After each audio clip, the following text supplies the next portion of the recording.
Mesdames et messieurs, bonjour ou bonsoir. Tout dépend de l'heure à laquelle vous écoutez cette vidéo. Je m'appelle Michel Biemton, journaliste web camerounais. Et merci de faire confiance à votre chaîne YouTube, votre plateforme d'information, d'éducation, de sensibilisation, de dénonciation autour des questions des droits humains au Cameroun et en Afrique.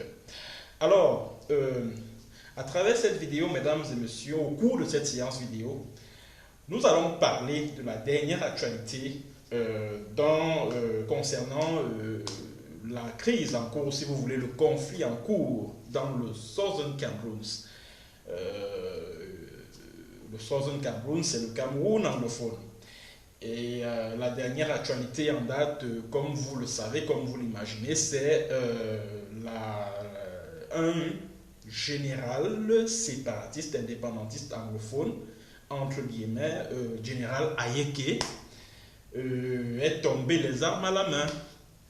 Alors, c'est donc ça qui fait l'actualité de ce conflit en ce moment. Alors, je vois comment les sardinats, comme on les appelle au Cameroun, les soutiens inconditionnels et invétérés du régime crapuleux et voyou de Yaoundé exulté en disant que voilà, l'armée camerounaise a neutralisé un puissant général séparatiste, etc., général Aïki, etc., etc. Mais ce qu'ils ne veulent pas vous dire, mesdames et messieurs, comme à leur habitude, parce que c'est des menteurs et c'est des manipulateurs, ces gens qui gouvernent à Yaoundé, au Cameroun, là, ce qu'ils ne veulent pas vous dire, c'est qu'en réalité, général Ayeke n'est pas tombé au cours des affrontements avec l'armée camerounaise. Général Ayeke a été sommairement exécuté par les soldats camerounais. Je dis et je répète, Général Ayeke, qui commandait un groupe armé au niveau de la localité d'Allo, dans le département du Lébialem, région du sud-ouest, s'il faut parler comme ça, ou si vous voulez, au sud du Southern Cameroun, Général Ayeke n'est pas tombé au cours d'affrontements entre son groupe armé et l'armée camerounaise. Général Ayeke a purement et simplement été exécuté par l'armée camerounaise. Et vous comprendrez pourquoi tout à l'heure. D'abord, je commencerai par vous présenter le général Ayeke. Qui est Général Ayeke? Général Ayeke, d'après des investigations que j'ai eu à mener, est un ancien soldat du bataillon d'intervention rapide qui a déserté les rangs de cette unité spéciale de l'armée camerounaise. C'est un soldat classe 2014, c'est-à-dire qu'il est entré en formation en 2014. Et il en est sorti quelques mois plus tard. Il était donc soldat du BIR avant de rejoindre la résistance armée anglophone en 2018. Alors, Général Ayeke a combattu au sein des Red Dragons. Red Dragons, c'est un groupe armé extrêmement puissant qui crée d'énormes surfroides au pouvoir de Yaoundé. Les Red Dragons sont commandés par le tout-puissant Phil Marshall, qui est le chef séparatiste le plus recherché en ce moment par les services secrets camerounais. Alors, Général Ayeke était le commandant en second de Phil Marshall jusqu'en mars 2019, où Général Ayeke était impliqué dans un plan des services secrets camerounais, la DGRE, la CEMIL, etc., visant à assassiner Phil Marshall. Nous sommes en mars 2019. Comment ça s'est passé? Général Ayeke, à cette époque-là, a simulé sa mort c'est-à-dire a simulé sa chute, parce que Général Ayeke a été annoncé mort plusieurs fois. Alors, Général Ayeke a donc fait mine de ce qu'il est tombé au cours d'affrontements avec les soldats du bataillon d'intervention rapide et que son badge s'est retrouvé quelque part là. Bon, il s'est arrangé avec les gars du BI et les hauts gradés de l'armée et les gars des services secrets et autres. Ils ont établi un plan qui visait à neutraliser tous les Red Dragons, y compris Phil Marshall. Alors, Hayek devait faire comme s'il est mort.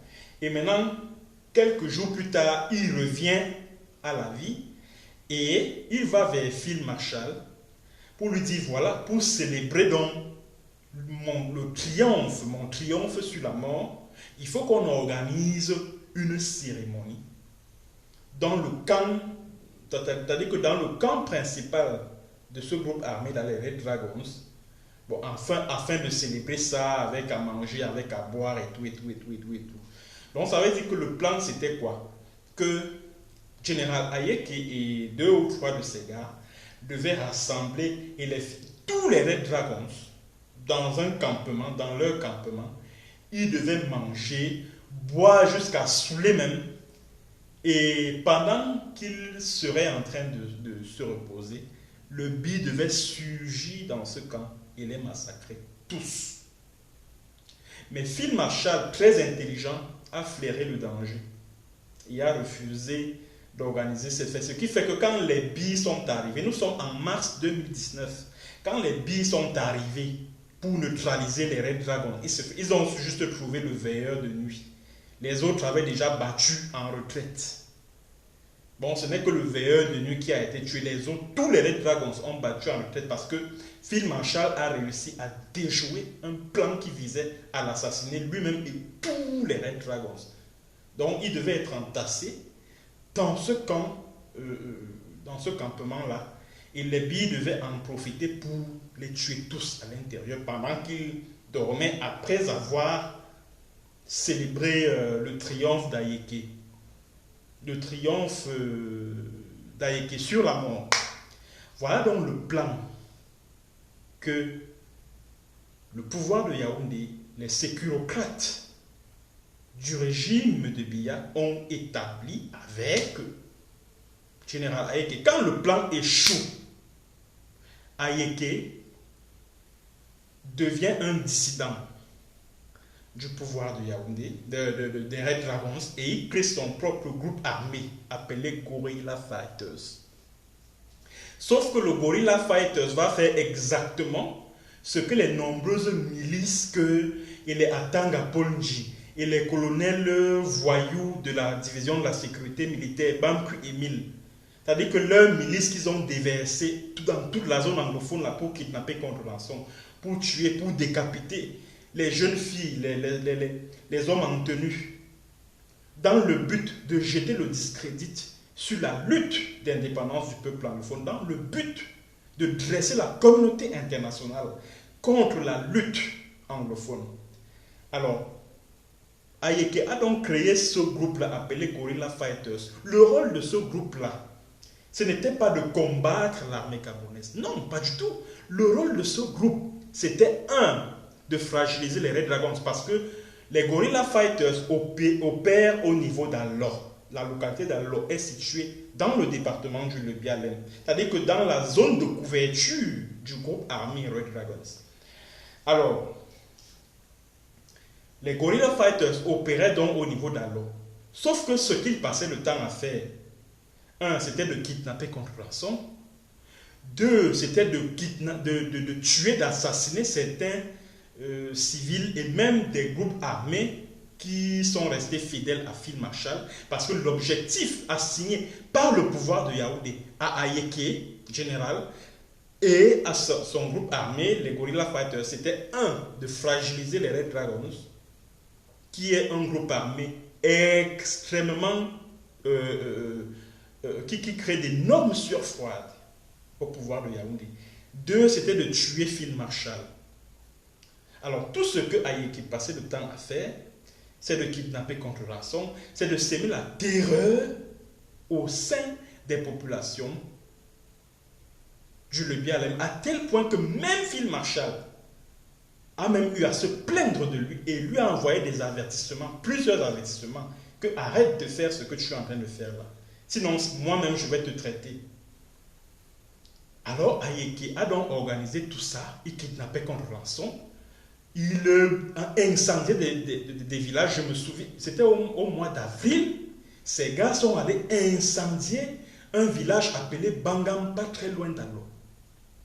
Et après, tu voyais les petits sardinats là, qui ont commencé à bondir pour dire, oh, voilà les séparatistes qui sont en train de brûler les villages parce qu'ils sont frustrés, parce que les populations sont en train de les désavouer, alors que c'était un coup bien monté avec les gars d'Aïki, avec le pouvoir de Yaoundé, avec les autorités administratives locales, dont le préfet du Lébialem et autres, pour jeter le discrédit sur les groupes armés indépendantistes anglophones, pour jeter le discrédit sur la lutte d'indépendance du peuple anglophone vis-à-vis de l'opinion internationale.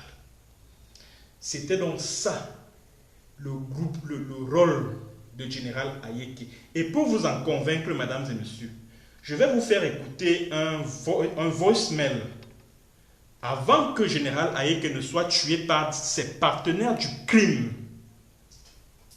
Ces partenaires du crime qui sont à Yaoundé, je vais vous faire écouter un voice que j'ai reçu il y a quelques instants sur les activités de cet Ayeke qui a décidé d'abandonner Phil Marshall en mars 2019 pour devenir un chef bandit au service du pouvoir de Yaoundé. Je vous invite à écouter ce voice, mesdames et messieurs.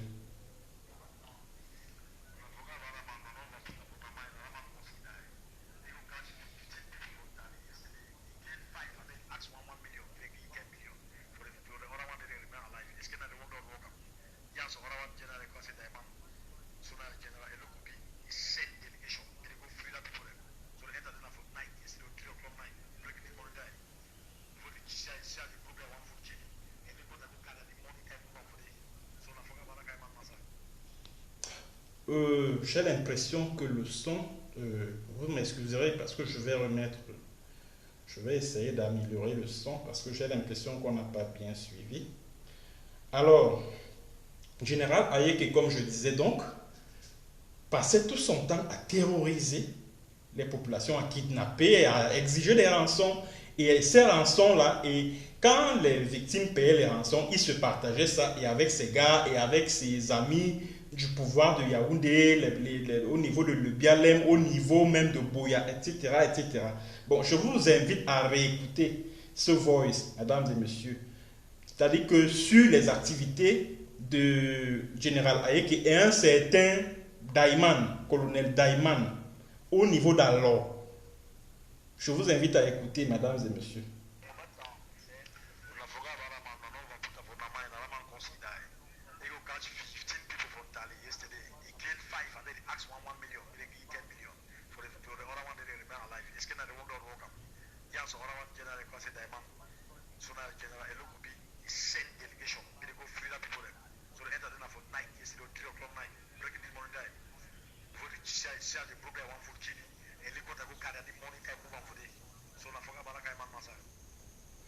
Ok, j'espère que vous avez bien suivi que général Ayeke, avant qu'il ne soit exécuté sommairement par les forces terroristes du régime de Yaoundé, général Ayeke et un certain Daiman ont donc kidnappé 15 civils, 15 villageois du côté d'Alor.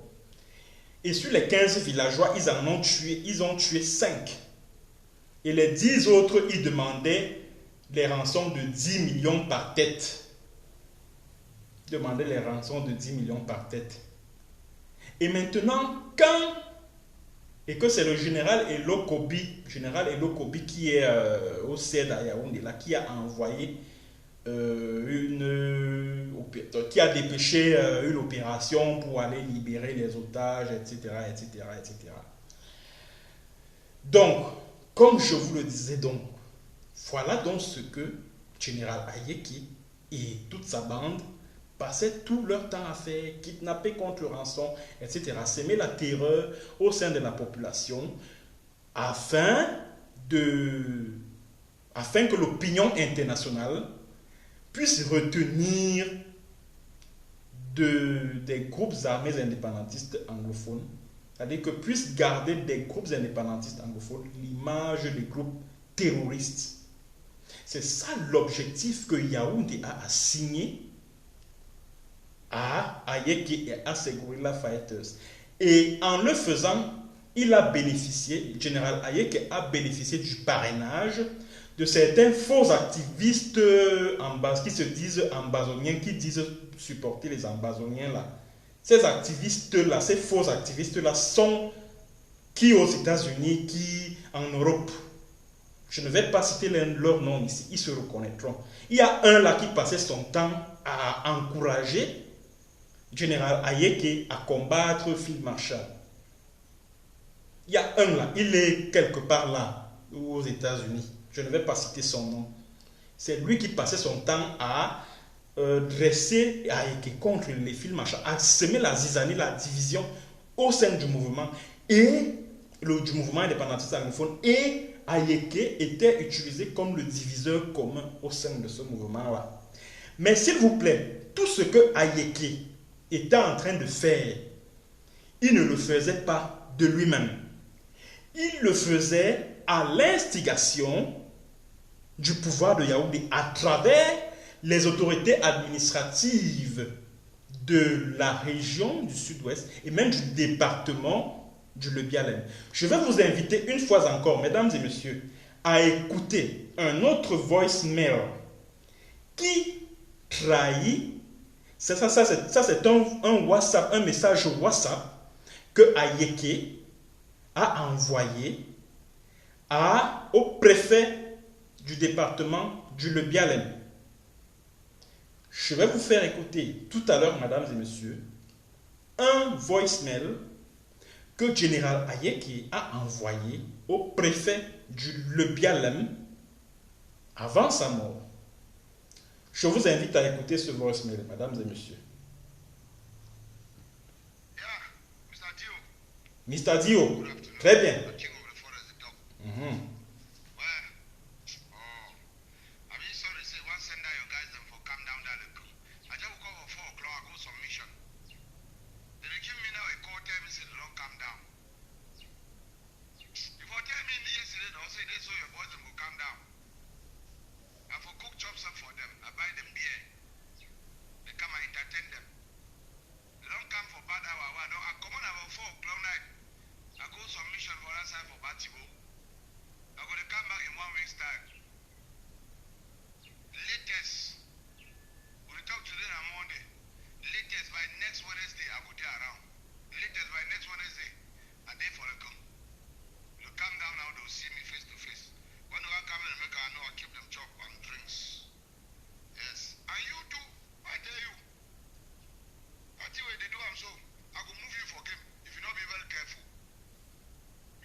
Send me credit for this my number. Il demande au préfet de lui envoyer un peu de crédit pour à son numéro de téléphone.